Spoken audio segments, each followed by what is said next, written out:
presenting with breast cancer about 10 years younger than women do in the Western world. And so we don't know why that is, but it's very, very important for Arab women to do self-exams, because if you find a lump and you get very quick treatment, then you're much more likely to be able to be a survivor. That's right. And my mother is a survivor of breast cancer. My grandmother also had breast cancer.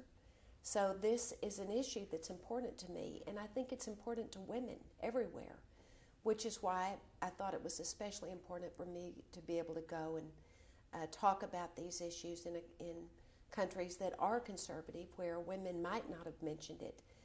But I know when women are talking together, they can talk about it. You have been to the Middle East many times, and That's by right. extension also went to Afghanistan Mm-hmm. and other places. Mm-hmm. The president always stresses the participation of women in the Mm-hmm. political process. Do you see that as a good thing from the president to say, or some people might see it as an interference? Mm-hmm. How do you see it? Well, I think that is an issue that every country has to work with culturally themselves and figure out what's right for them. Women in the United States didn't get the right to vote for over the first 100 years of the United States. Even though our Constitution says all people are created equal, women didn't receive the right to vote until the 1920s. In fact, my mother was born before women received the right to vote in the United States. And I think what happens is that each culture and each country and each society needs to work through those issues that have to do with gender.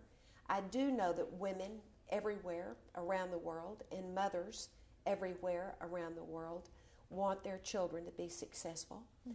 They want to be able to contribute to the life of their country in some way, however they can, to make their own country successful and life for the people in their countries pleasant and peaceful and hopeful.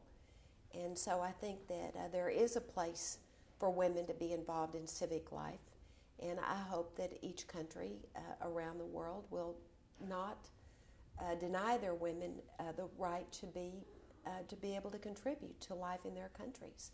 We know that in successful countries, everybody, women and men and children, have something they can do to make their country successful. Of course. In your visit to Egypt, you said that you're going to read one of Najib Mahfouz's famous novel. I read it on the way home. I You read did? it on the flight home. So what do you think of it? Well, I really liked it. I mean, it's written in a obviously he won the Nobel Prize for Literature for it because of the way it was written, because it was written in such a fascinating and interesting and the story is the story's sort of a grim story, actually. But the way it's written, you have to just keep reading it as fast as you can, I think, because it's so interesting and fascinating. So I liked it a lot. One side, people in the Middle East, they don't know about you, actually. You are an author, that you wrote a book That's with right. Jenna. Tell us about this experience, and how would a mother and daughter sit down and write thoughts and produce a book, actually? Well, this book we've written, it's for children, and it's an illustrated children's book, and we had a wonderful artist, Denise Brunkus is her name, who did the pictures for it. But it's really based on stories that I used to tell Barbara and Jenna when they were little about children that I taught when I taught school, and funny stories and funny things that I thought children did in my classes when I was a teacher.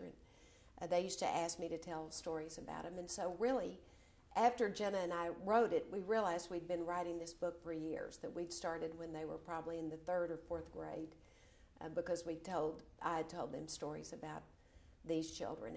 And obviously this is a made-up story, but it's based on real stories that really happened when I was a teacher.